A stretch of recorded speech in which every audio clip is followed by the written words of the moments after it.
Good evening, Mr. and Mrs. America and all the ships at sea. Kank. I did it again. I did it again, you guys. It must be that magical undiagnosed ADHD that allows me to do this job so well. Guys, welcome back to your favorite Wednesday 8 p.m. EST destination space on your video scope, live on your stereo. Pinch me, I must be dreaming. Pencil to Pencil is back. I did it again. I love it. Guys, I'm so excited to be here with you tonight and also talk about my compatriots. Let's get right into it. My name is JAMAR NICHOLAS. I am your first co-host, besides being the producer of this fine program.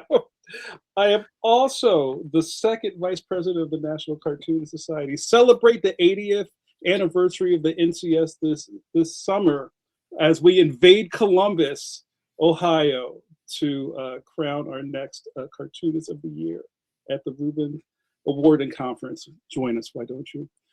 Also on top of that, I'm the Philly chapter chair. I'm really busy right now. And on top of that, see, I wear a lot of hats. I also have a graphic novel series at Scholastic underneath the graphics imprint. Leon and the Big Problem will be in stores at the beginning of next year. Steve, what should they do? Cop and why don't you? Why don't you? That's like bird song to me. I love it. Guys, I would be in remission if I did not introduce to you my cohort, compatriot, and conquistador in Queso. You may not like him when he's angry. For all the people who are on this program tonight, you guys know that Steve is the sweetest guy in the world. But Tales from the Dark Side, you don't want to see the other side of Steve Conley. So you mind your P's and Q's, Buster. And when he's not trying to bottle in his rage, he's walking along the side of the internet superhighway. Guys, welcome my good friend. By God, it must be Stone Cold Steve Conley. What's up, Steve Conley? Gentlemen, it is so good to see you. Hi, my name is Steve Conley. I write your 37th favorite webcomic, The Middle Age, which you can read over at middleagecomic.com. It's on the Tapas, it's on the Go Comics, it's on the Webtoons. And I also make the TTRPG stuff. So if you played the Dungeons and the Dragons, the latest books on my table are Stabracadabra and Wildest Shape. You can type those with .coms to find them on the interwebs. And I'm also a card-carrying member of the NCS. Yeah. Go Garfields.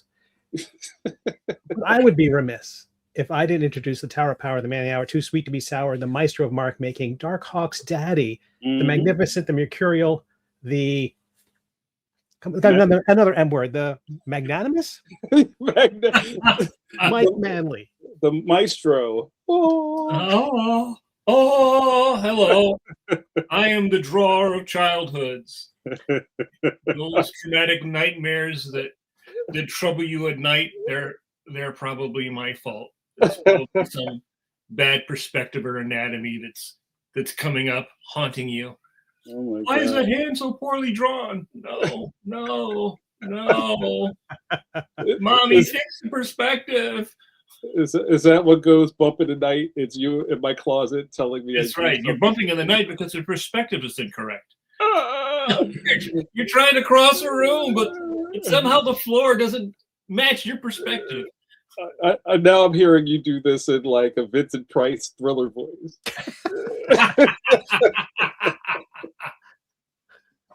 Is that how you gave crits back when you were teaching, Mike? Yeah, I would cringe. Yeah, I would do that whenever I would look at people and look at the students' artwork. Yes. I love it. I also love, guys, that we're back again for a smashing live cast for you. We're going to jump right into it. We had scheduled this lovely human being at the beginning of the month because I was going to make a graphic. Guys, I never make graphics. That's Steve's show. But I was going to make a graphic to call this Guest Month.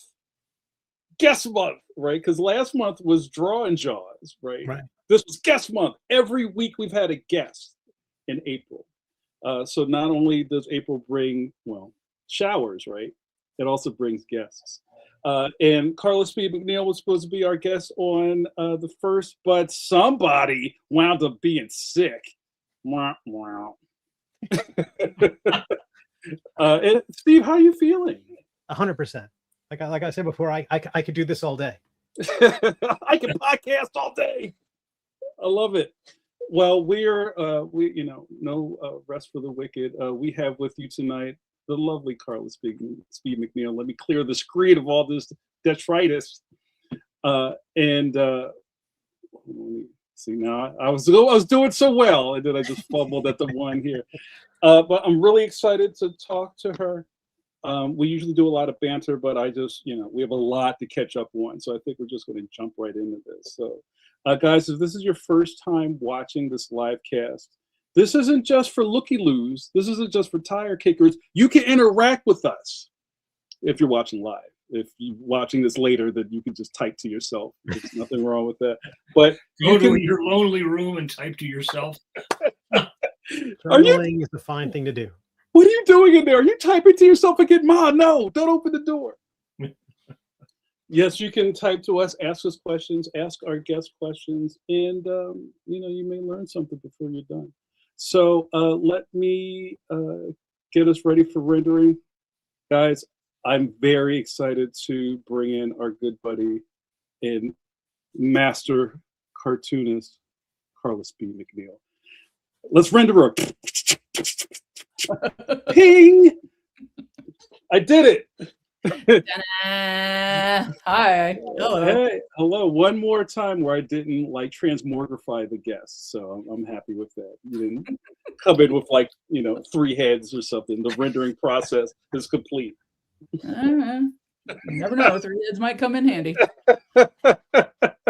So one thing, CARLA, that you may not know about this fine program is that our chat is filthy with cartoonists. It's lousy with cartoonists. So don't be surprised when some of our superstar buddies start to throw in the chat. Cool. So yeah, cool. So let's just kind of get started. Carla, you've been on my mind for a long time. You've been on my list for a long, long time, and I feel bad that it's taken so long to get you on this show, but here you are, and I'm excited to catch up with you. Before, when we were in the green room, we started talking about kind of like when's the last time we were like at a thing. And it was hard to kind of put all those pieces together. I'll start with a kind of a modern question. How much are you doing with like exhibiting and tabling and going to shows and stuff these days? It's really just what I can get to, you know. My local shows. I do Baltimore Comic Con, and I do SPX, and that's basically it. For now, you know, for now. But SPX, you know, I mean, that's my backyard show. It's where I started. I've never missed one. Wow, So, you've done a straight run. I've done a straight run. If it was open, I was there. You know, the first one I wasn't exhibiting. I was just another dreamer with a sweaty sketchbook. But I've always made it kind of my new year, you know. Next year in the Holy Land. Next year, you know, what am I going to shoot for? What am I going to have? What's going to be going on next time? And the second SPX, I had a couple of you know, ash cans, what the children call zines these days. Yeah. And they literally look confused when I say mini comic. And I thought that was a fairly obvious term, but zine is the word apparently. Yeah. And, you know, the next year after that, I had my first, you know, official offset comic.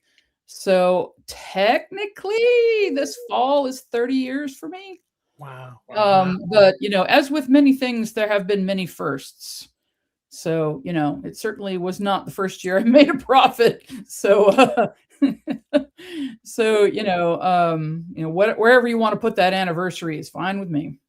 You know, it's funny to talk about SPX or the Small Press Expo, is that a lot of us got our kind of like sea legs at SPX. I'm one of those people. That was the first kind of con that I got ready for and set up for and had like fitless sleep thinking about getting ready for. And I kind of lost my way once we kind of hit the aughts.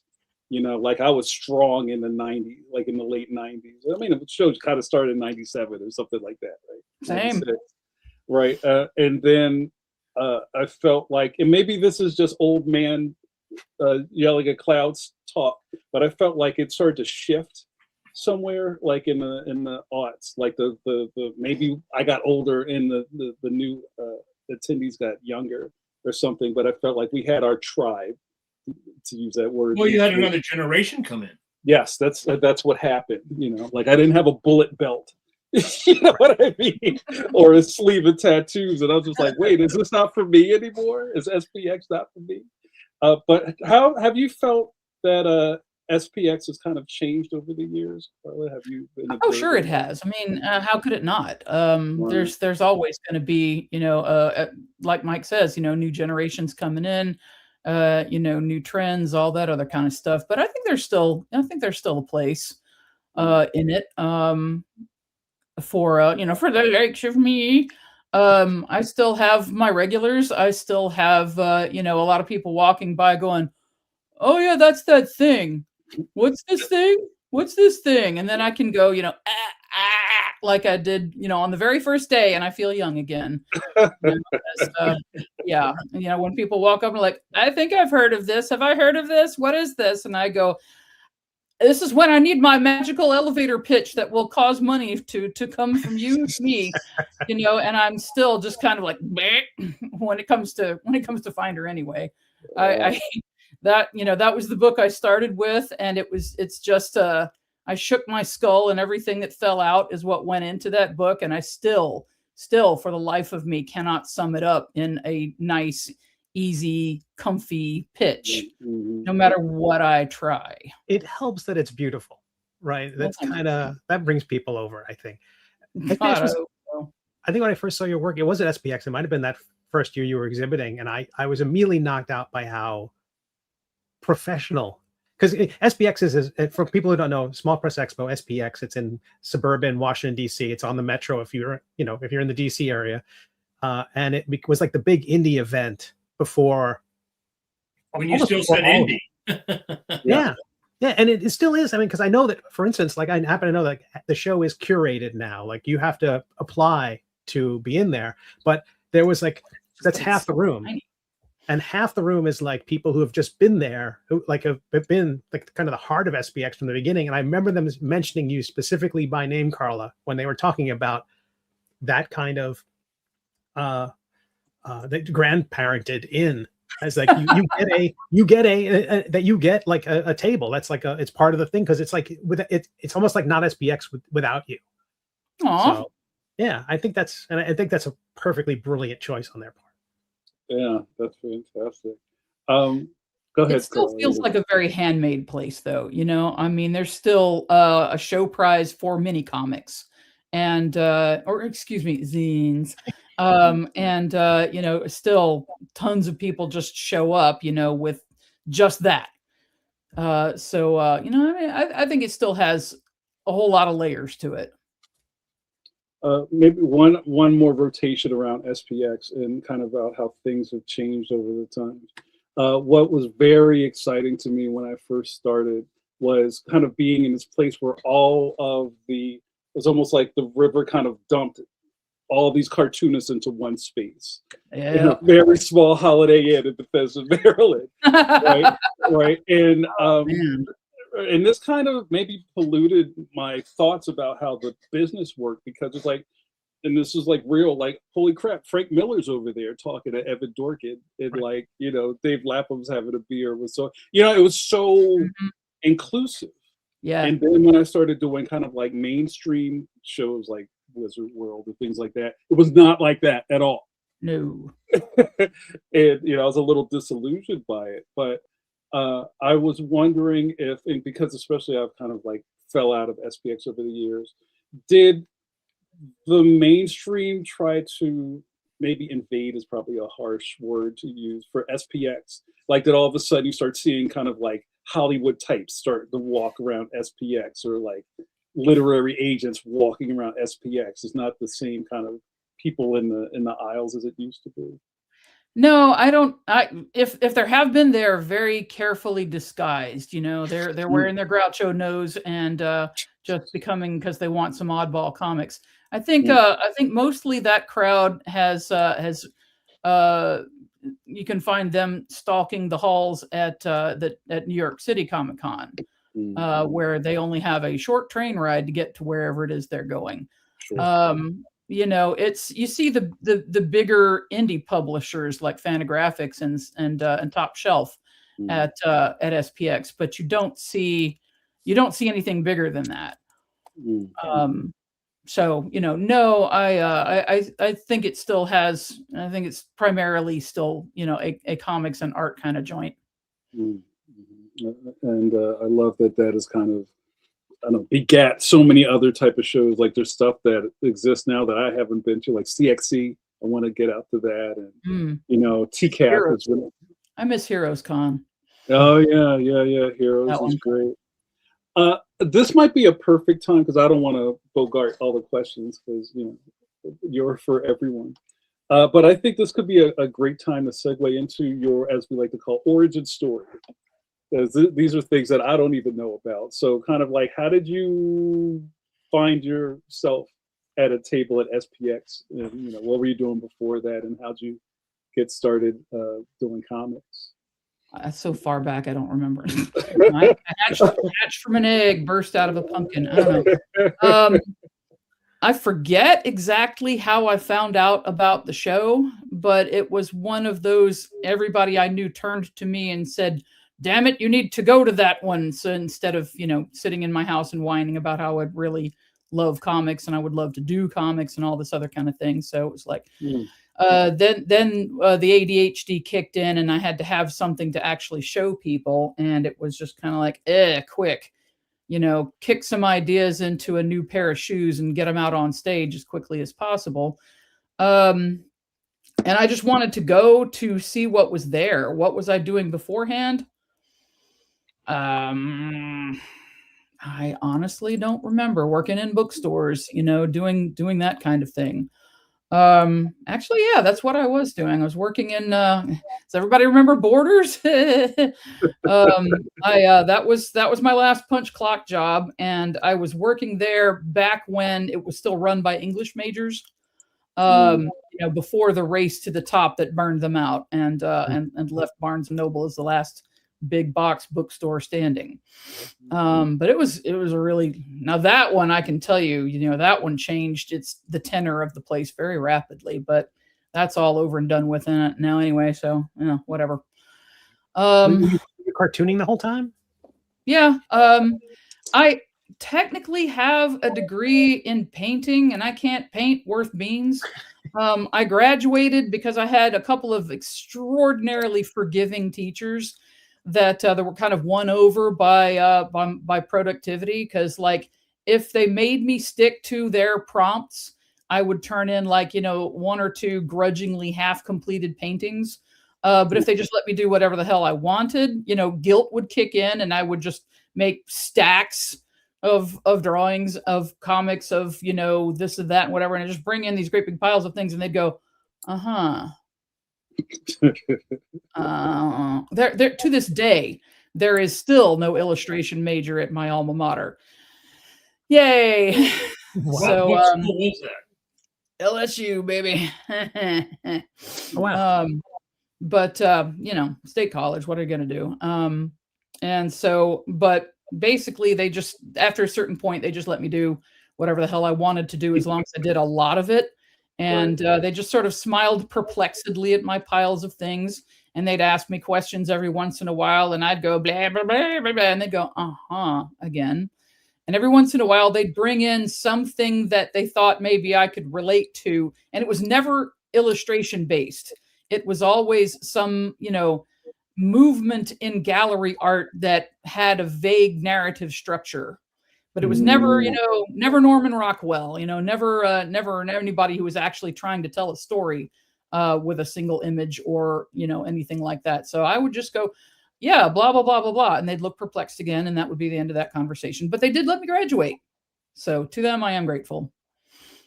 Well, you paid. I paid. They let me do it. I was an art student anyway. I was never going to endow the college. So, they just let it roll. Did you grow up reading comics and wanting to draw comics? Oh, God, yeah. I mean, I had my grandmother tried to start her own country. She had 17 kids. So I literally cannot keep track of all my first cousins. But all my boy cousins read comics. So whenever their moms were threatening to throw their stuff away, they would hide stuff in my house, right? And so I would read all their junk, and boy howdy, there was a lot of stuff in that. Yeah, man, I loved the horrors. I loved all the moldy old junk that wasn't current at the time. All the ECs. I mean, it was just a bunch of random stuff for the most part. Because their moms weren't going to throw out Gold Key, and Dell. They were going to throw out those gnarly old horror comics for the most part, or the superhero stuff. There was one tiny little, spinner rack type of thing at a 7-Eleven nearby me where I could go and pick up, in due time, I could go and pick up X-Men and Swamp Thing and have my brain completely, blown out the back of my head, by Alan Moore and Steve Bissett and John Toddleben and all those guys. I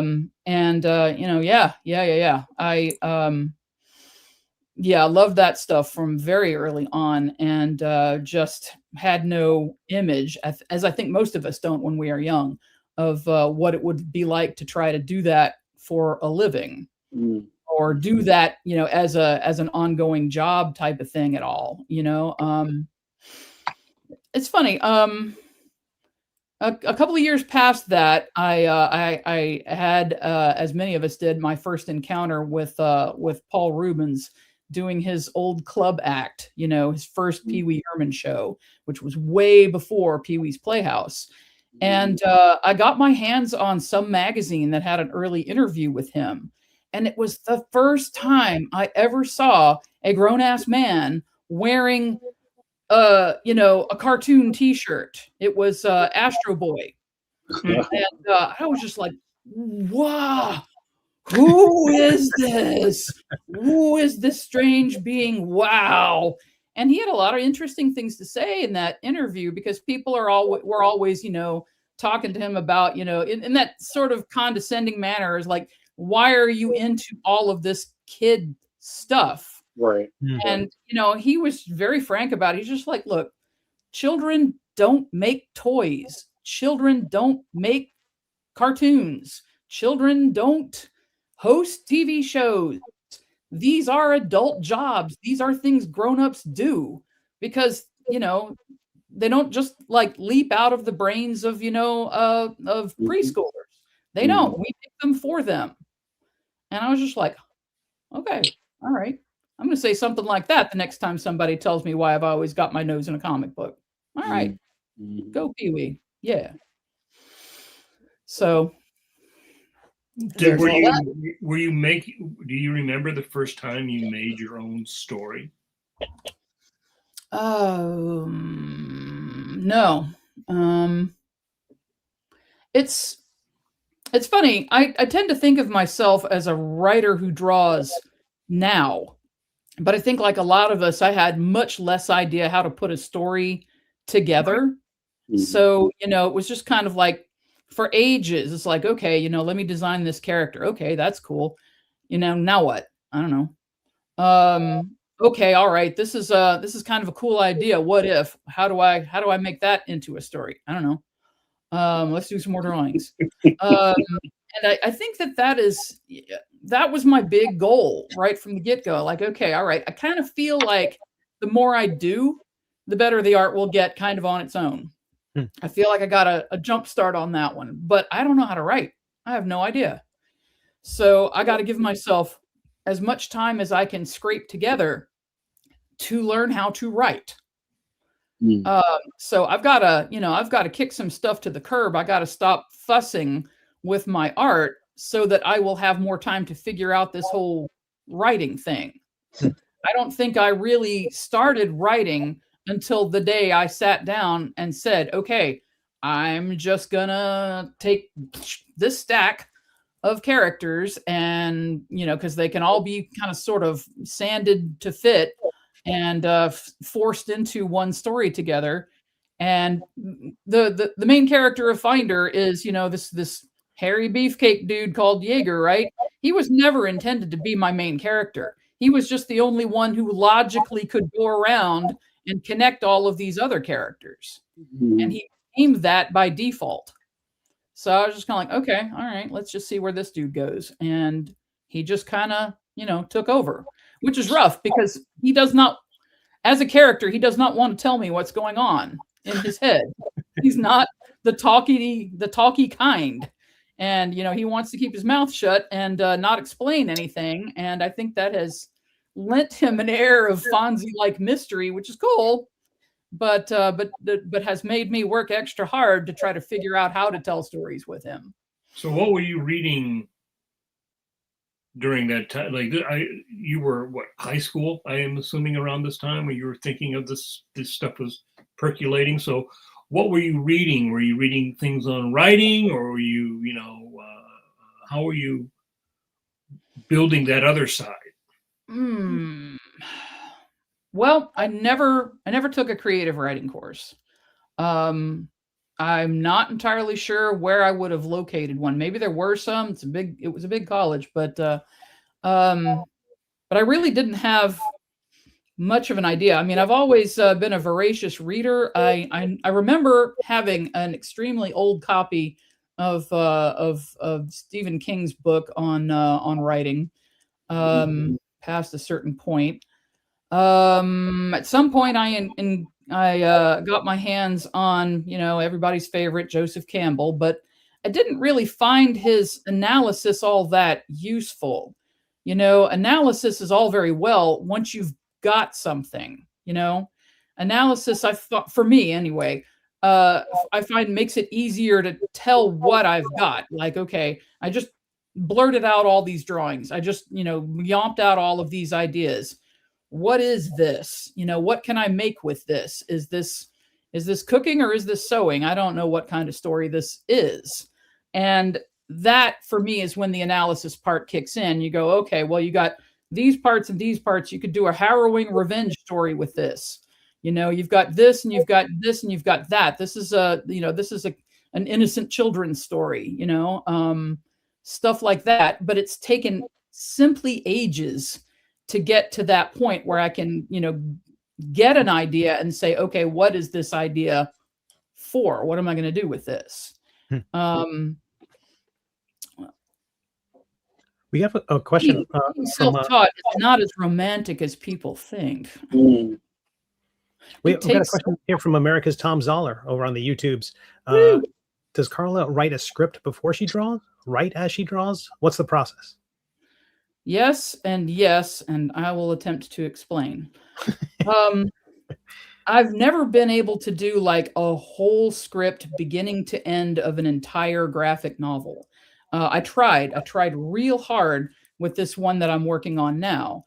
I formed and I shaped and I wrote taglines and I did all of those writerly things, and I managed to write like the first, I guess you could call it chapter. It's 39 pages, so it's a honking chapter, as comics go. Maybe not as far as a prose novel goes, but and then it just stopped. And I was like, okay, poke, y'all aren't done. This is supposed to be just putting pieces on the board. What the heck, and so I said to myself, okay, all right, I'll just keep scraping pieces together because I kind of know what I want to have happen in the second part. Did not work. Finally, I just said, okay, fine, I'll just start drawing. But not until I started drawing the characters did they start looking like things to me. Did they start suggesting things to me? Their personalities, I knew who I wanted them to be. And then they said, ha ha ha, and went off in their own directions. As soon as I started, putting them on the page, little things started happening. And I was like, okay, all right. The things that I want to happen I can still make them happen. But not until that did they start kind of opening up. And I'm like, oh, okay, this second part is going to have to be very different from what I thought it was going to be. And it'll be the same way with the third part now that I'm struggling to write that too. First drafts are very hard for me. I love second drafts. I love third drafts. And I love, embroidering as I go on the page. But if some publisher or editor ever sat me down and gave me the bug eye and said, we have to have a full script before you get started, I would have to simply draw the whole damned comic in secret and then script backwards and send that in and say, here you go, 3 years later. Here you go. Here's your full script. Right. Reverse engineer it. Yeah. Yeah. Just like that. You have to have that visual component live in front of you as your creative process for the story to actually form, is what you're saying? It seems to be. It seems to be like that. I mean, I have to have a strong idea of where I want to start, because if I just stream of consciousness it gets bloated real fast. So, it's a 1-2 punch, it's write a bunch, draw a bunch, write a bunch, draw a bunch, write a bunch, draw a bunch, and try very hard not to have to throw too much away when something occurs to you at the last minute, which it will, it absolutely will.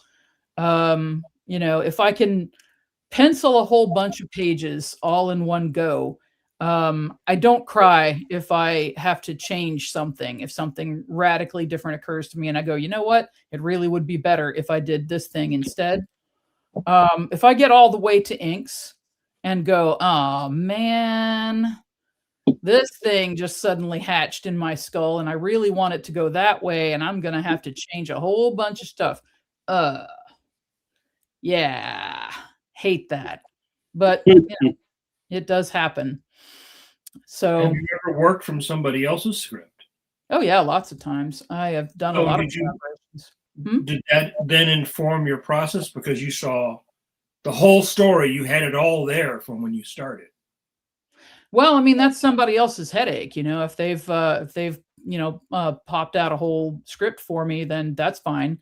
The collaborations that I've enjoyed the most are the ones where people don't mind me, tinkering a little bit and making up things and saying, "Hey, how about this?" Blah blah blah, as they go. Some writers do not like that at all, and that's fine. And some writers are cool with it, and then it becomes this cool little sort of jazz band thing, where one person lays a track down and another person comes along, picks it up, and does a whole bunch of different things with it.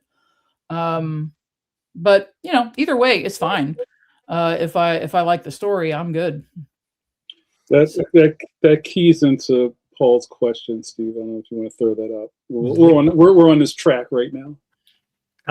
Mr. Paul Pate on the YouTube. Hello, Mr. Paul Pate. Did you learn about writing by doing the art for such renowned writers as Warren Ellis? What did you learn? I only ever did, I did 2 pages for one of Warren's transmetropolitan, sort of artist clearinghouses. Periodically, he would do, one of those books where he would just have a whole bunch of people do 1 or 2 pages. But I also did one of his apparat books, Frank Ironwine. That was fun. What did I learn? To draw Frank, the way he was described in the script, the first thing I thought of was Keith Richards.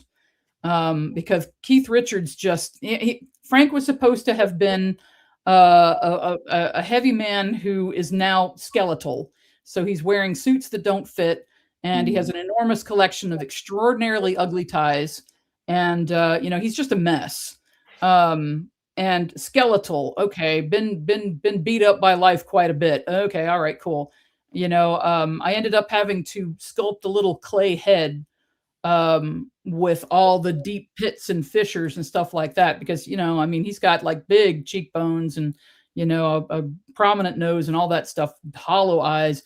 He just looks like a benevolent zombie. We all know what Keith looks like. And I did my version of that, as it were, and made this little head so that I could get the shadows the way I wanted them, and let Frank have all these exaggerated facial expressions while still looking fairly real. I learned a lot more about baggy suits.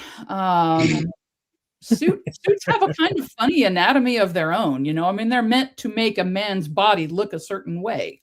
And, even if the suit doesn't fit, it still kind of tries to do that. And that was pretty interesting. I drew an awful lot of suits, clothing folds, stuff like that. That's all on the art end of things. What Warren was trying to do with Frank Ironwine was really, really difficult from a writer's point of view. He was trying to do a Columbo episode. And the thing about Columbo, of course, is, you start from the get knowing who did it. Right. And it's just a question of how is this person going to get got? And that's not exactly what happens with that Frank Ironwine issue, but that's what he was going for. And I could see, looking at it from that point of view, the way he described it, how amazingly difficult it is to write an inside out mystery like that. So yeah. I think somewhere around about that time, I did the art for Queen and Country with Greg Rucka, and Rucka was great. Rucka said flat out, right from the get-go, he says, I pace out my scripts so that I don't cram too much into any given issue. But whatever visual variation you want to do. He basically just makes sure there's no more than a certain amount of words in word balloons and a certain number of panels on any page. And he's just like, go nuts, which is why if you look at a bunch of books that Rucka has written, you can't identify the panel structures that he likes. Like if you read a bunch of Alan Moore books, you get a strong sense of all of the formal experiments that Moore likes to do, right? And there are other writers that you can say, okay, this has the feel of this writer's book because this person really likes to do this kind of thing to introduce a character or to have an action scene or whatever. And, Rucka, he's just like, nope, you do it. And he told me, I don't know if this is telling tales out of school or not, but he said, if I had my way, it would just be two angry profiles of guys in bad suits screaming at each other. And, so do that if you want to, and don't do that if you don't want to. I kind of like drawing guys in bad suits screaming at each other. I played to that. That should be the name of our next podcast. So with your collaborations, how have you kind of taken those on over time? Is it kind of like if you can fit it in, you'd love to do it? If the money's right, are you just kind of counting down the minutes so you can get back to your own stuff? Like, how do you kind of compartmentalize other people's projects? Well, the Coen brothers did Barton Fink and Miller's Crossing at the same time. Mm-hmm. It's really, it has often been very helpful to me to be working on two things at once. Mm-hmm. Because one thing, I guess it's the ADHD, but one thing starts to feel oppressive, so you work on the other thing. And the other thing starts to feel boring, you work on the first thing. And you work harder on both of them than you would on any one thing alone. This has been true of me all my life. Mm-hmm. I always did more art, in geometry class than I liked geometry. Right. So, go figure with that one. And, it seemed like it was, I can't remember the actor's name, but it was one for the studios and one for me kind of a situation. Because the money was always better on many a collaboration than what I was doing self-publishing. Because I really have a great eye for when the worst possible time to do a launch or a relaunch. And Mark Herr is really tired of me telling this story, but I was in fact sitting in the lobby of Diamond Comics the day they were carving up their last big rival in '96, and here I am doing another relaunch, but here we go, right? I missed out on the tulip mania of the '80s, which is probably a good thing, but one does feel the breeze fly past when you've missed the time period of when making an indie comic was basically printing your own money. So, no. That's very true. Can you talk a little bit about your, we're talking about making comics. We talked about drawing comics a little bit. We're going to talk a little bit more craft before we get out of here. Can you talk a little bit about basically starting your self-publishing journey? Because I know back then it wasn't as easy as just going to like Ask Jeeves and figuring out how to print a comic book and get it distributed. Yeah, there was no Kickstarters or anything. Yeah. No. But there was Dave Sim. and the Gary Reed guide that you'd photocopy.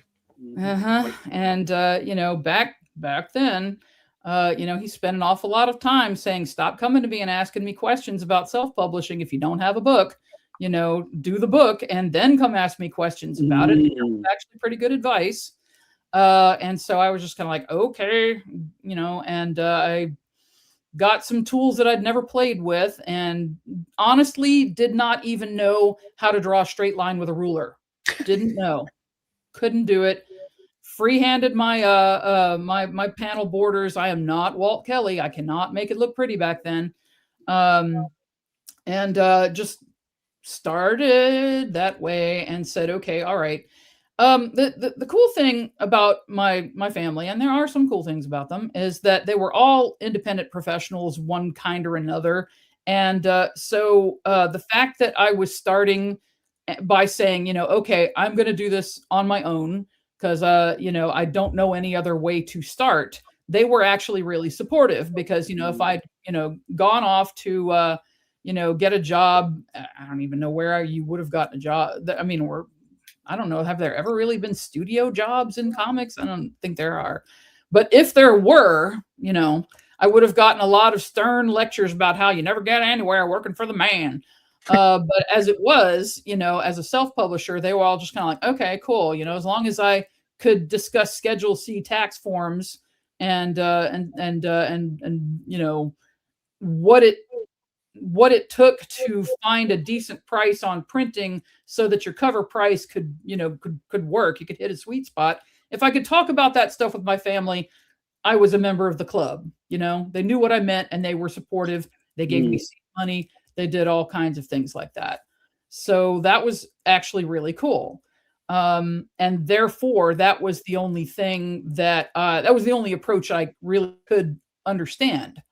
I was Podunksville, Louisiana. I was about as far from New York publishing as I could get. And there was no one in the family that could teach me anything about that. So I just kind of, picked at it and like, okay, I can teach myself this. I can figure this out. I can figure out how to, fold some paper and stick some staples into it, and go from there. And look, I made a book. Whoop, there's me. And I'll figure the rest of it out as I go. And that's basically what I did, when, you get to a certain point, you've got a couple of saddle stitch comics under your belt. Once you've got more than 4 or 5 of them, people stop buying all of them. If you got 1, 2, or 3, people buy them all. They go away. They're happy.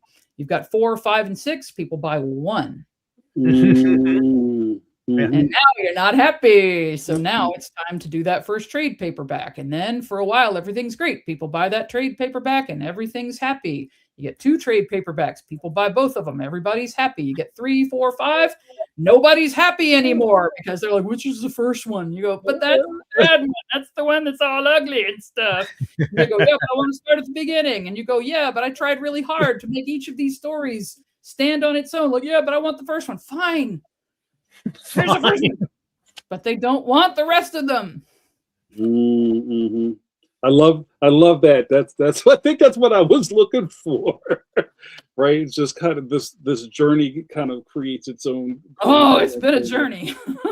and what years were this? Because I mean, I think that's the other thing. It's just first zines, 96.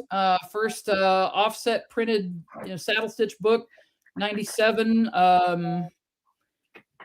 I forget which year was my first trade paperback, but it wasn't long after that because I cranked out, maybe 3rd year, maybe 4th year.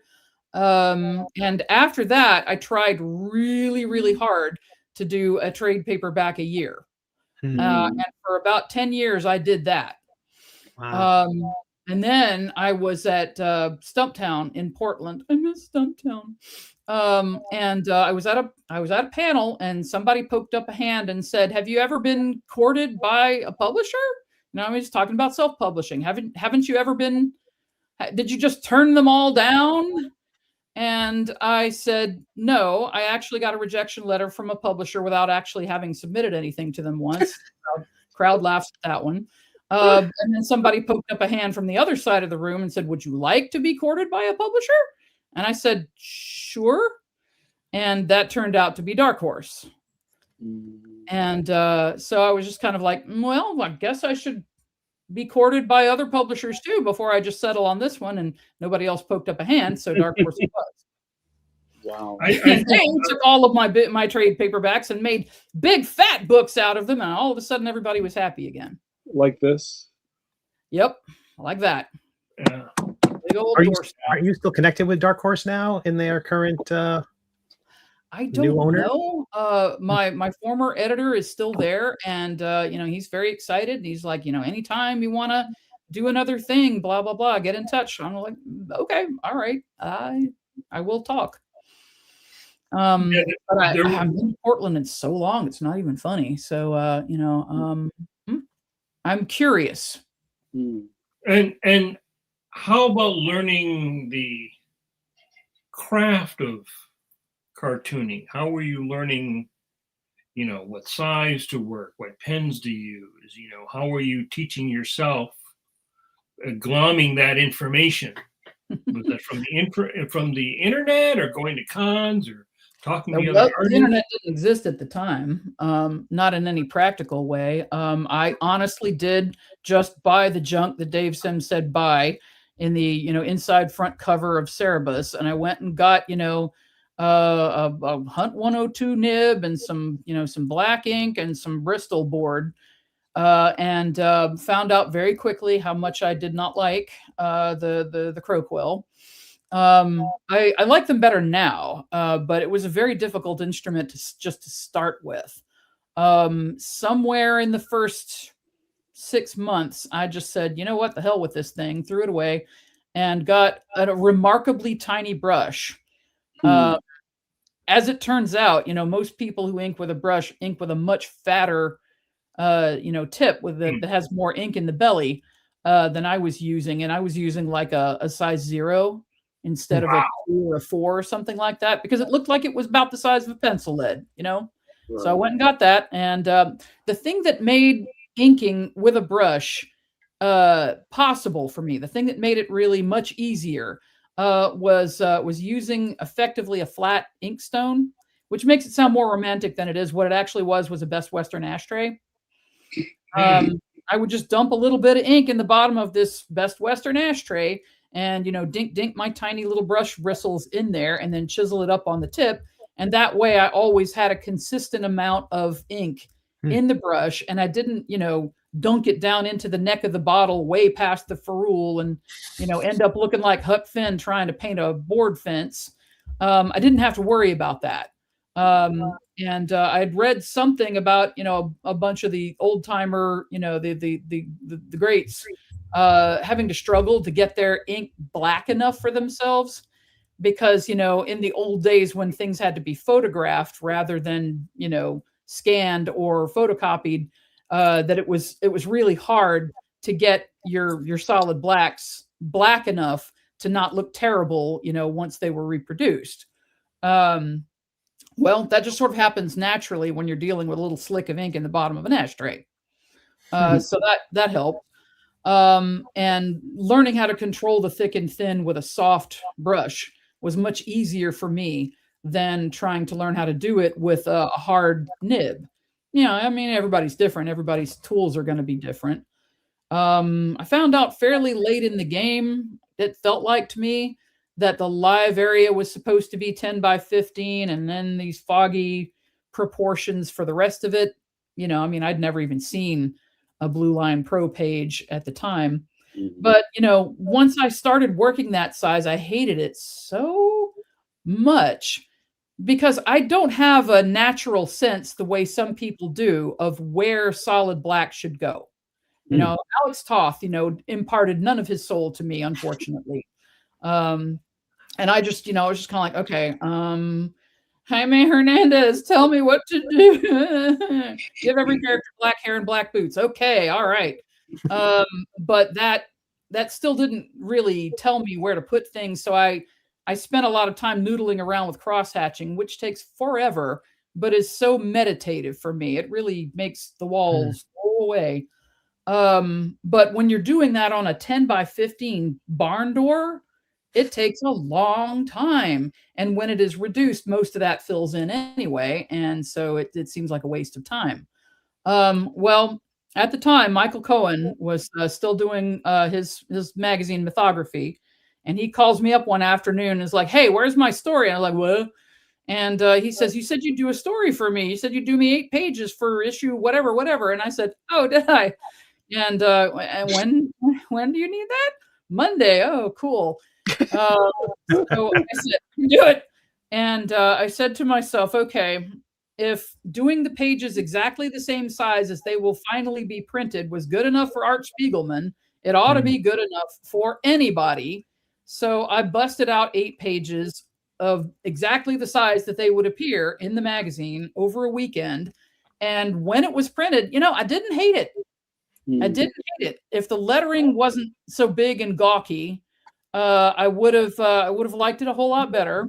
And so I kind of split the difference.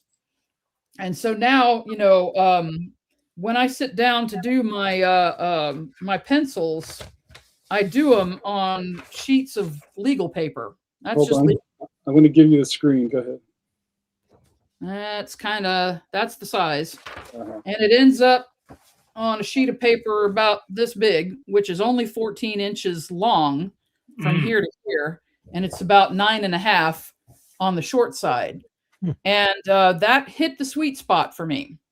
My natural hand for my hand lettering, because I still do my lettering by hand, felt right at that size. And all my noodly little textures, looked right at that size. They got it shrunk a little bit and they look all delicate and perfect, right? Instead of all clunky like I leave them.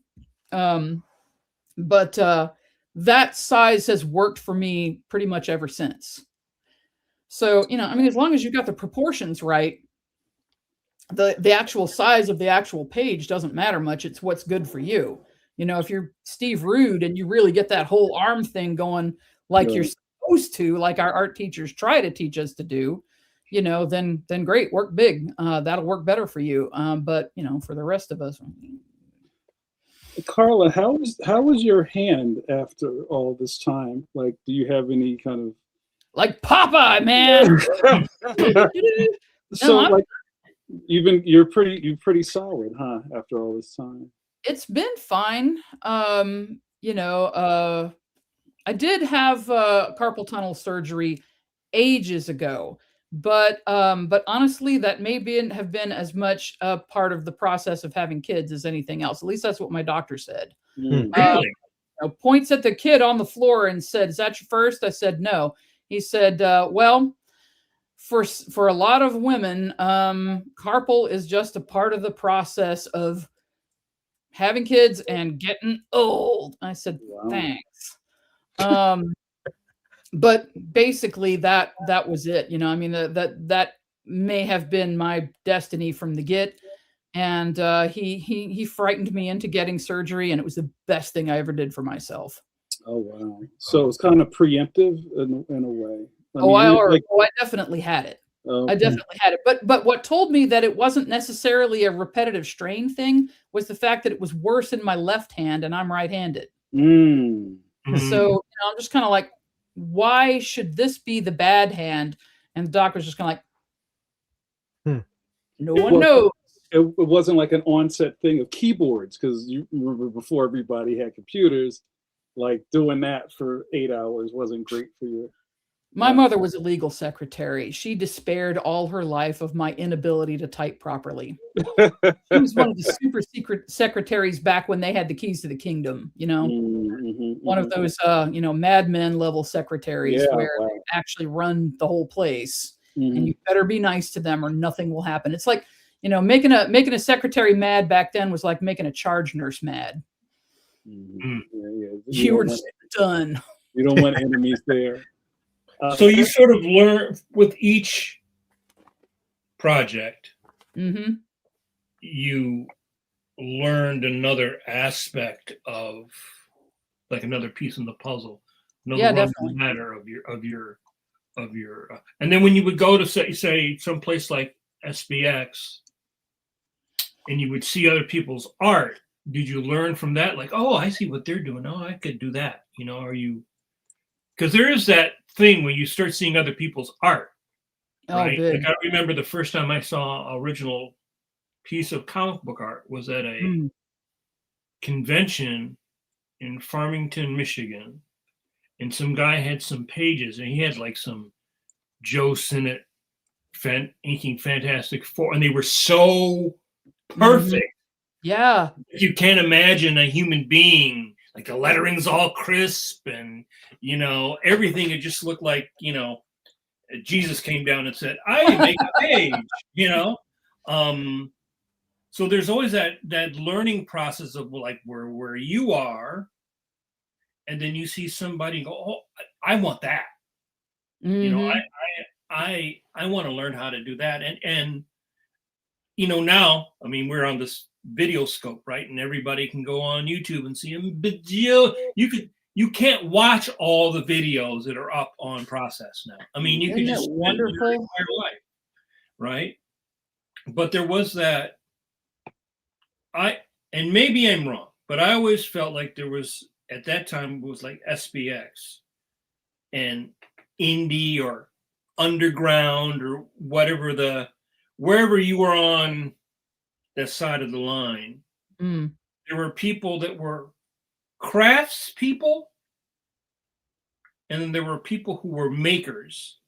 And sometimes the makers weren't really good at craft, but they were making things that were interesting. Mm. But if think you were it's- working in Marvel or DC, you're drawing a comic strip, you've got to have a certain level of finish, Mm-hmm. of chops, or Or you you're simply just didn't tired. Yeah. So I always found that was an interesting thing, comparing the indie, and of course, like, we don't even say that term anymore. Like, I did SBX in 2005, and you could definitely see there was, I wouldn't say a pecking order or anything, but there were levels of cartooning and perception even within the whole community Oh yeah. of cartooning, right? Like, there's like, you're a mainstream guy, or you're a shoegazer indie guy or whatever. Mm-hmm. Which I always found kind of weird, because I don't feel the old guys did that. If you were a cartoonist, you work for Playboy, you work for Mad, Right. you draw greeting cards, you do political cartoons. I don't feel, except maybe a little bit with the National Cartoonist Society, Mm-hmm. there was a thing between strip guys, who were the kings, and the people who were in comic books, who were not the kings.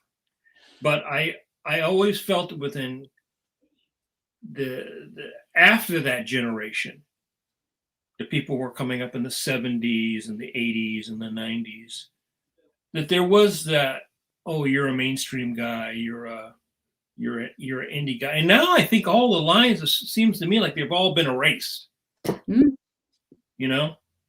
I think manga erased all the lines, because all the young cartoonists coming in are very influenced by that stuff, in a way that our generation kind of got kissed by it, but not full on. I don't know if you guys agree. SPX indie community was definitely had its cliques. I remember at one point SPX was 3 rooms, and the rooms were kind of sorted by. There was one room. One room was informally called the Coolio room. That was just people who are, I think. Coolio? Yeah, that's what the people were seating. Figure out where people are sitting. That's what they called it, because I think there were some people who were just almost like they were doing it. They were making comics because they couldn't get in a band or something like that. Whereas I was making comics because I had some sort of defect, but I couldn't do anything else. Same. So I was over just wherever. I'm just happy to have a seat.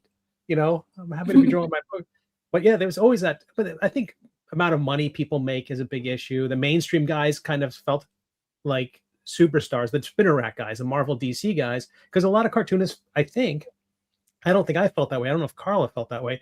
A lot of people got into comics wanting to draw Spider-Man, wanting to draw for Marvel. Did you start there? Was that a thought, Carla? Did you ever send your stuff to them for? No, because like I say, I love the horrors.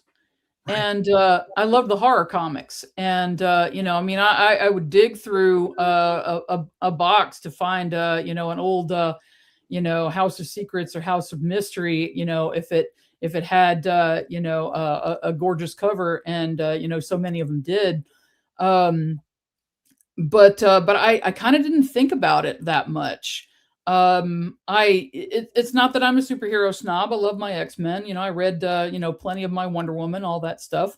I'm not snobby about it. I just the stuff that I liked to do, I didn't really like to draw fight scenes. So that kind of lets you out right there. I hadn't spent enough time, drawing people in gyms or at the working out or whatever. And not until the really super choreographed, ballet-ish sort of, artists came in like Mazzucchelli and, and Frank Miller, whose fight scenes make little movies in your head. Not until they kicked in was I just like, oh, that could be like that. Oh, that's cool. When, other kinds of styles of fight scenes have different storytelling goals, and there's nothing necessarily wrong with them. They just didn't do it for me. They didn't create the mood that I wanted to be in. I did do a Wonder Woman story for Sensation when they brought it back, and that was kind of funny. That kind of popped out of nowhere. And I'm not dumb. I wasn't going to say no, but now I was just kind of like, I never really thought about this. But I had this theory in my head that if you really love a superhero, superheroes in general are all very well, but if you've got one that's for you, whether it's, Thor or Spider-Man or whomever, I have this pet theory that, there are times in your life when a thing happens, you read about it on the news or it happens right in front of you, and you kind of grit your teeth and say, Green Arrow was here, fix this, and it's just this feeling like, okay, they're heroes, they need to fix things. And with this theory in mind, I was just kind of like, okay, I need to talk to some people. I need to get some fan feedback as to what I do with this character. And, I happened to be home. My siblings are both much older than I am. My sister's 8 years older than I am. And at the dinner table, I just happened to say, "Oh, by the way, I've got a gig. I'm going to be doing Wonder Woman." And my sister just went and got up and left the table. I'm like, "Oh, what did I say? What did I say?" And it turned out that she was just overcome by the idea that, baby sis was going to be doing a Wonder Woman story, because Wonder Woman was her jam when she was a kid. And I was just too young to know about that underoos phase of her life, right? You got to understand, my sister is 6 feet tall with black hair and bright green eyes. I can see the attraction. It was going to be Wonder Woman or Isis. But so I talked with her and I said, okay, this is my theory. When was the last time you thought about her? Because she's not a big comics reader now. This was a kid thing for her. I said, but when was the last time Wonder Woman popped into your head? Because whether you read the books now or not, she's obviously still relevant to you. And so she started, she's like, yeah, but that's silly. I'm like, no, it isn't. Tell me, the last time you thought about her without anybody bringing it up. And she took, we worked at it. I got a couple of stories out of her and I was like, okay, all right, I can do something with these things. These are things where you wanted somebody to pop in on an invisible plane and, throw a lasso on somebody and fix this. Cool. Okay. That's how I approached writing that story. It worked really well. I don't know how I would do an extended story, but that one, a short story, we're good. I love that. Did your sister play Wonder Woman? Did she play her as a child? Yeah. Oh, most definitely. Absolutely. Yeah. Yeah. I think that's the other thing is if you played the character or you play those characters, it's you can be the character. Mm-hmm. Yeah. Yeah. It's if deep. You've never played the character, it might actually be very alien for you to say, well, I'm going to be Spider-Man, like right. I played with my GI Joes. I watched those things. We played Batman. We played Superman. So, sure. I can be Superman in just a second, right? I understand it. But if you didn't, it would probably be like somebody telling you to, oh, I want you to be Shakespeare. You would do like a really cheesy version of it. Yeah, it's a different relationship. Yeah, and I find that interesting because that's also a line I think that runs through probably the mainstream versus whatever the non-mainstream is, because I think probably all the guys that I grew up admiring played those characters to some extent, right? Oh, And sure. then you Yeah. have the people that I grew up. still wish I could do what Kitty Pryde does. And then you have the people who did comic strips, and I think it's a little bit different, maybe. Like, I don't think Charles Schultz played Charlie Brown, so it's a different process, you know. I think the memories of play probably still figure into it. I mean, certainly they do.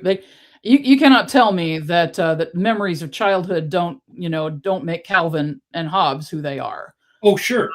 Most definitely. I mean, the characters in Peanuts are much more adults than they are children.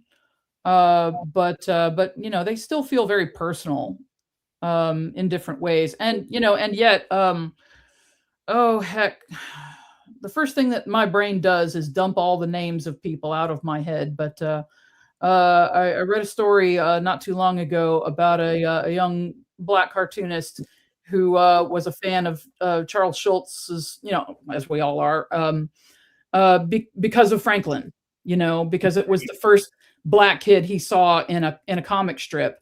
And when, and that was it for him. He wanted to be a cartoonist right from then. And he started doing his own strip, and he was taken on by the same syndicate that published Peanuts. And, I never know who to picture as running a syndicate. So I always picture, Edward G. Robinson, going, "So kid, what can we do for you?" And he says, "Can you send this letter to Charles Schultz for me?"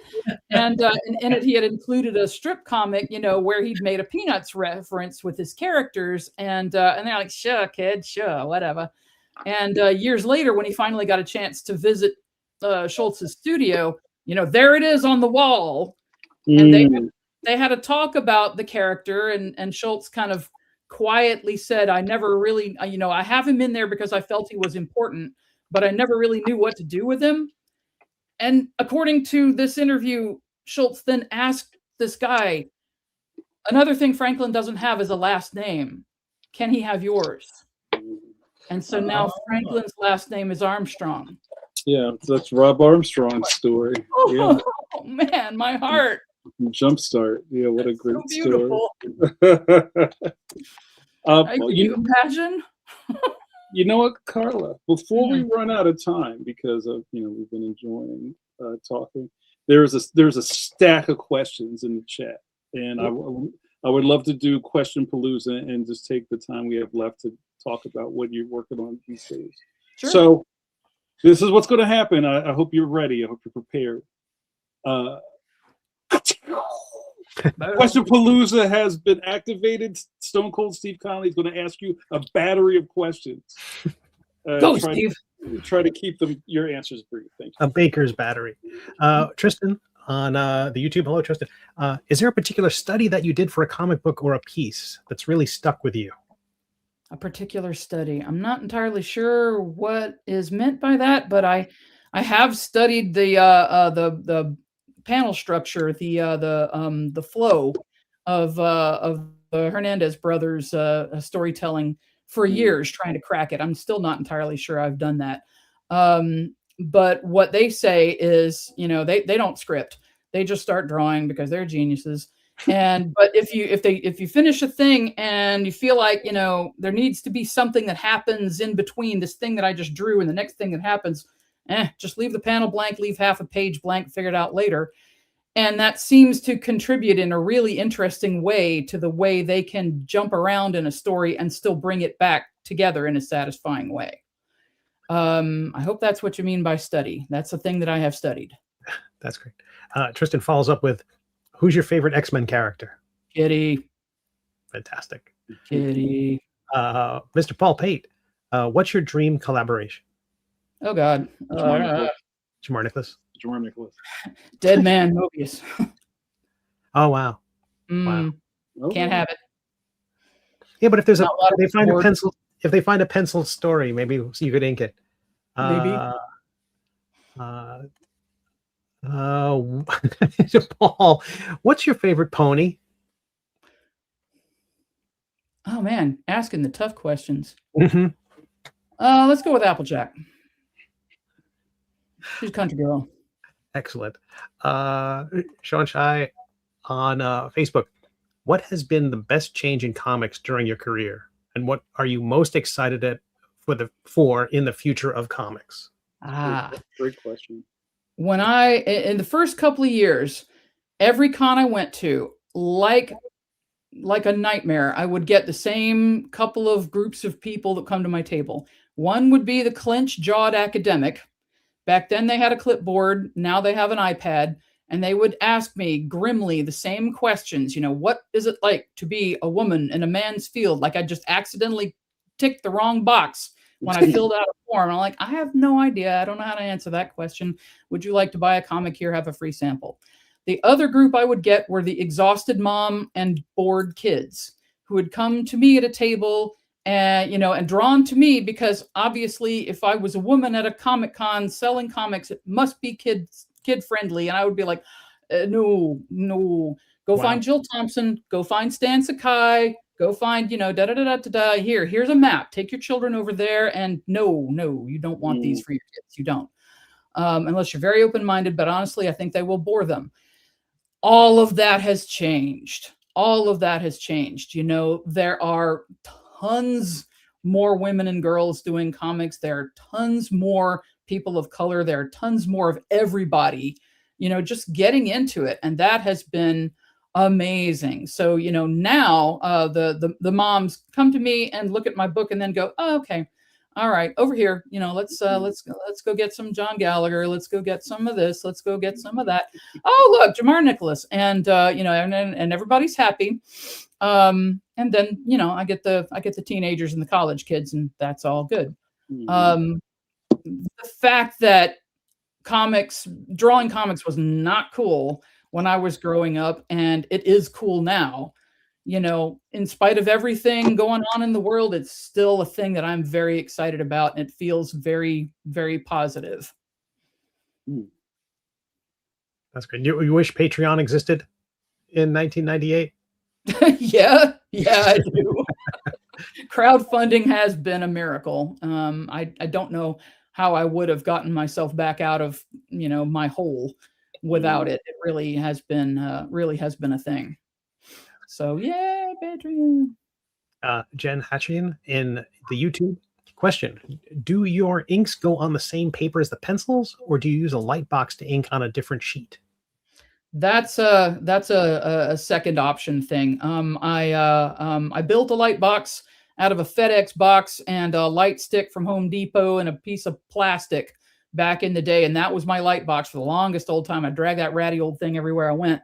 And then when they started making, better ones, and I was making a little more money, I must have 4 of them now. They make them with batteries now, so you can take them wherever you go.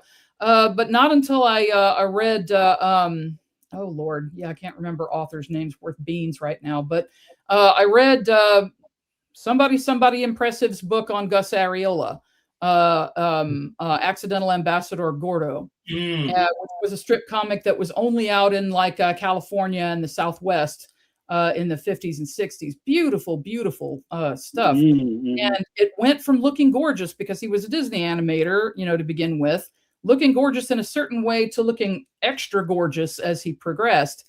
And he talked about, just inking straight on a light box back then. And I realized, I could cut out a good 45 minutes worth of transfer drawing and later erasing if I just inked straight on there, and it became a poor man's Photoshop type of thing. For one thing, I still have my pencil drawing, of the page in case I need to, repeat something without actually just picking up the drawing and putting it into a different panel. And it's kind of a cool thing, when I sell a page of original art, I usually try and tuck the pencil drawing in with it. And so people get their nice finished piece of art, but they also get this piece of production art with it, because what's the point of keeping that? I've seen people do really nice presentations where they frame them side by side so that they can, kind of have both things together. I think that's pretty cool. That's beautiful. And we got a follow-up question touching on Jen's question. Bumping Jen's good question and adding, are your pencils sketchy and then refined in inks, or do you try to draw cleanly in pencil and just clean it up in inks? I like these questions. Some things I'm tight. I tight pencil on. I try to make sure facial expressions are exactly what I want them to be. A lot of other things I work out in the ink stage. You know, like I said earlier, I have no sense for where solid black should go unless a thing is already designed to be black. So there's, mix half and half. There's always that thing that, inking self has to rail at penciling self over. Like, there will be a note that says, draw better car. Like, you just drew a box and wrote car and then, came back to it later. Thanks, penciling self. So, I mean, there's always going to be some of that, I guess. That's great. And thanks for the question. So status quo. That was the last of the lightning round. Let me ask about so how much does digital enter your workflow? You mentioned Photoshop. Do you? Not at all. Not at all? Not at all. Are you mailing boards to the printer? And no. I do I do scan, and I have recently learned a very simple process in Clip Studio Paint thanks to one of my students. Yay! That is helping me with my pre-press. But yeah, I guess it's the ADHD, but I've never been able to quite get into digital art. I've tried and tried and tried and tried, and I can just feel the crazy wanting to settle in. If I ever really took the leap and started really seriously trying to learn digital painting or something like that, it's all I would want to do for 6 months or more. And I can't just give it 6 whole months, and it would drive me crazy. I've got a degree in painting. I don't paint. I am, dipping my toe a little bit more into watercolor nowadays, which is the last painting medium that most people want to learn. But just the same, I've always loved it. And I'm just kind of like, I need to have some kind of color process, don't I? That's as close as I can get. That one feels reachable. But I still feel the crazy welling up and only wanting to do that. I don't want to draw anymore. I want to paint. Only paint. And it's hard because, switching gears has never been particularly easy for me. But, getting into one thing and doing it all the way to the hilt, that's what I've always done. Carla, before we go, I have a couple of questions, and I wanted to talk about your teaching. So are you kind of learning anything from these new students or these young minds that you're kind of taking back to the studio, or they're like really pressing digital stuff and you're like, well, you should probably learn how to draw this on board? For like, how are your interactions with your students as far as the craft goes these days? Oh, their enthusiasm is really contagious. It's nice to be able to walk into a class and go, all your lettering really needs is a steady baseline. Here, do this, and they go, and the little things that just seem like nothing. You never know what little thing is going to make all the difference to somebody's technique. That's pretty cool. There are a lot of them that do want to have a kind of a mixed technique. Let me do this let me pencil by hand and then scan and digitize and ink digitally, do color digitally. Do lettering digitally, but they go back and forth. Let me try it like this. Like, ooh, I really like that. It seems like, mostly what cartoonists do when we get together is talk about process anyway. And that seems very natural to them. Very few of them are pure digital. But either way, a tool's a tool, right? As long as it's still a human head and human hands making decisions, then it's art as far as I'm concerned. Have you had any of your students in the first or second week go, I looked you up on the internet, you're famous? Yeah, I have. Why are you teaching this class? I'd always say you're only really famous when you can walk in the Acme, go in the back, take all the steaks you want, and walk out of the door and go, see ya. Then you're famous. Bradley Cooper does that every Wednesday. That's right. Yeah. But No, right, thanks. when my kid was 12 and found out that mom had a Wikipedia page, boy, I felt famous then. Wow. So that was cool. That's great. Before we get out of here, I would love to talk about what you're working on these days, and also let's plug your Patreon. Well, the Patreon is what I'm working on these days. I started a webcomic called Settlers of the Storm Worlds, and I am like up to 90-ish pages of that at this point. I crank out 3 pages and I dump them all at once every Tuesday morning at 10 o'clock.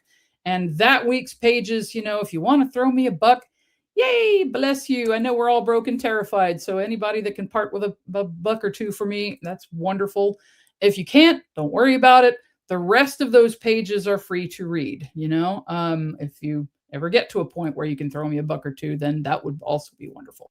But if you don't, it's fine. And basically, this one I have a log line for. It's basically Little House on the Prairie in the Twilight Zone. And it will eventually be in a little bit of Star Trek. And it is a bit of what do I do with my love for a certain witch and wizard book that I now do not enjoy anymore. I've got to cut up this carcass and cook it into something new. And I decided that this was the way to do it. After the thing that made that click was Lovecraft Country. I said, that was so good. Okay. All right. Someday, a new production of Harry Potter will be made with all trans people, and they will make it their own, and everything will be beautiful, and all stains shall be erased, especially if a certain person is not financially benefiting from it anymore. And everything will be fine. So I said, all right, I'm just gonna carve up this carcass and make something new out of it. A lovely coat, perhaps. Or a coat of many colors. Yeah. How are you kind of enjoying your community and your Patreon? When other people tell me that that nobody comments on their posts, I was just like, I don't know why, because I always, Tuesday is a great day for me, because, I'm just sitting and drawing and checking Patreon obsessively to see, who has had anything to say about something. I think it's great. Maybe I've gotten better at working a crowd. I don't know. But I do look forward to it. It's really nice to get a few people, joking around, making their remarks and all this kind of thing. I mean, I've just reintroduced an animal character, so everybody's happy with that. Everybody loves a big sloppy dog. So here's my last question to take us out into the night. Because I was checking out your Instagram. Your Patreon is jumping right now. Are you finding that you can focus more on your Patreon versus kind of just casting your line into the internet sea on Instagram? Like how are you kind of balancing the other social media? I feel like I ought to be able to get into Instagram, but I can't because there is so little actual conversation there. Yeah. I mean, beautiful image. They're just, just a smorgasbord of beautiful art of all types and descriptions. And all of that is wonderful, but nobody talks. No one talks. You get a comment every once in a while, even on the biggest, most well followed whatevers, people, are taking it in, but they're not giving anything back. And that just seems to be the tenor of the place. On Blue Sky, people, talk about all kinds of things, but everything's really short because, of course, that's the format. And it feels very kind of cut off and without as much flow as one might like. And so I'm still stuck in old people land in Facebook because you can have a conversation that feels natural on Facebook, even though nobody's there, except for the handful of people that I've known all along. And okay, so that's just what it's going to be. It's going to be coffee time, with my friends, and maybe I'll meet a few new people, but that seems to be more or less what happens there, even though that's where it feels easiest to talk. Yeah, it does. It's the most natural. You can write a nice long thing. People can respond to it. I feel that I like Blue Sky, but it's hard to have a long conversation because you got like blop, and then somebody blops, and then they're reacting to your blop, but you're reacting to their blop, and there's this long string conversation that's really hard to read. Yeah. And everything flies by so fast that if you take a break to go get a glass of water and an apple, you come back, people have moved on. That thread is dead. Don't even bother trying to resurrect that. Nope. No. Move on, move on. It's not designed for conversation. No. So, I mean, it's what we got right now, and I do like Blue Sky a lot. But it's not the first thing that I'm trying to tell myself, no, check Blue Sky first. But it does take a little bit of effort to do that. And Insta, I forget about entirely. I shouldn't, but I do. I love this conversation, Carla. We did it. Pencils down. Boom. We got through that with such ease, and I hope you didn't get tired of talking with us. Oh no. I don't say this to everybody, CARLA Speed McNEIL, but we'd love to have you back. Okay. We'd love to have you back in the near future. So keep your ears open. Okay. I'll get my rig set up, and I can do some drawing or something. Do a demo. And you know what? Yeah, we have some ideas about that in the future. Okay. I won't spoil it now. I'm gonna mix this up. I'm gonna ask Stone Cold Steve Conley to give us last words about Carla. I'm putting you on the spot. And I'm sure you have something eloquent to say. I've been a fan of Carla's work forever. I know I'm gushing right now, but I don't want to embarrass you. But just there wasn't. Mike was talking about SPX and how it really was a little bit of a craft fair, amateur hour kind of environment, which was so optimistic and hopeful and creative. And I do think Dave Sim and Gary Reed and all those guys, you did get a sense that comics were a thing you could do. And I could see, and Carla was doing it. Like it was just a level above everybody else. And kind of, what was so cool was that from page one of Finder, it was its own world. And when you said Mobius, I'm like, oh yeah, that might have been the closest, like, that I can't think of another person who really kind of embraces that kind of, you're suddenly in another world, and as much as your work is. And I don't know, just thrilled to have known you. I think the last time we broke bread, it was with Bat and Lash and Jackie Estrada. Yeah. And just your work always fantastic. So I'm so glad you were here. Well, thank you so much. That is a lovely compliment. That is, I'm very easily bored, and so I have to have a world of my own to keep me from being horrible. If I've ever been able to make a door to let other people in, I'm happy to do that. Oh, I love it. All right, guys, we're going to start saying goodnight. We will let you know as soon as we do about who's going to be here next week. I'm very excited, and you'll be the first to know. Carla, we have a thing we do here on our way out the door, so you have to hang out. You just can't disappear. Okay. I have it on good authority that Dr. Paulie Walnuts, you know him, he's the new Sorcerer Supreme, said, Quasimodo predicted all of this. I think we may be in the end game, so it would behoove you, this is our thing, Carla, before we go into that cold, dark night, be sure to wash your Kirby hands. Let's see some good Kirby hands. There you go, right at the camera. Look at that. There you go, nice and flat figures. There you go. All right. You got to send your fingers. You got to curve up. Yeah, there you go. There you go. Extreme foreshortening. There you go. All right, guys. Thanks so much, and we'll see you next Wednesday.